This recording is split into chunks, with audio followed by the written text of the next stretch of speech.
শুভ দুপুর বন্ধুরা, কেমন আছো তোমরা সবাই? আশা করি সকলে খুব ভালো আছো। তো আমার নতুন একটি ভ্লগে তোমাদের সবাইকে অনেক অনেক স্বাগত। তো এই যে দেখছো, আমাদের ছোট্ট ছোট্ট খুদে ঝাড়ুদাররা ঝাড় দিতে শুরু করে দিয়েছে। পুরো ছাদ পরিষ্কার করবে ওরা। আমি নিচে বাসনপত্র মাজছিলাম আর বললাম যে চলো আজকে ছাদ ঝাড় দেবো, ছাদটাকে পুরো পরিষ্কার করব। দেখো ওরা সবাই এক একটা করে ঝাঁটা নিয়ে ছাদে ঝাড় দিতে চলে এসছে। আমি এসে দেখছি পুরো ঝাড় দিতে শুরু করে দিয়েছে ওরা। তো এই যে দেখো, তো আমি জানি সবার হাতে এক একটা ঝাঁটা লাগবে, সেই জন্য আমি একটা ঝাঁটা নিয়ে চলে এসেছি, না হলে ওরা আমাকে আবার ঝাঁটা দিবে না।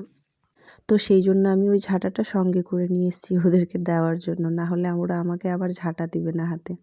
তো ওই যে দেখো সব ঝাড় দিতে শুরু করে দিয়েছে। আমাকে তো আর কাজই করতে হবে না, ওরাই পুরো ছাদ পরিষ্কার করে দিবে মনে হচ্ছে। কাজ করতে বললে ওদের আনন্দ হয়ে যায়, কিন্তু পারি না। তো ফাইনালি আমাদের দেখো ছাদ পরিষ্কার হয়ে গেছে। আমাদের ছোট্ট ছোট্ট খুদে ঝাড়ুদারগুলো ছাদটা পরিষ্কার করে দিয়েছে, কিন্তু কেন জানি না আমার হাত পা ব্যথা হয়ে গেল, কোমর ব্যথা হয়ে গেল, আমার ঘাম বেরাচ্ছে, আর ওরা দেখো মজা করছে। দেখো কত নোংরা জড়ো করেছে ওরা, কত সুন্দর করে ঝাড় দিয়েছে। এই যে দেখো ঝাড় দিয়েছে সুন্দর করে, এই যে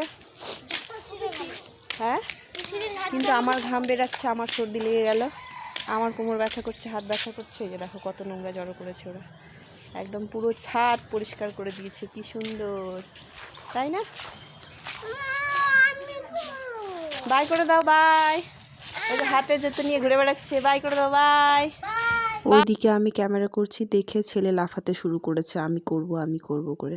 তো কার কার বাড়িতে এরকম ঝাড়ুদার আছে বা কার লাগবে জানিও, পাঠিয়ে দেবো।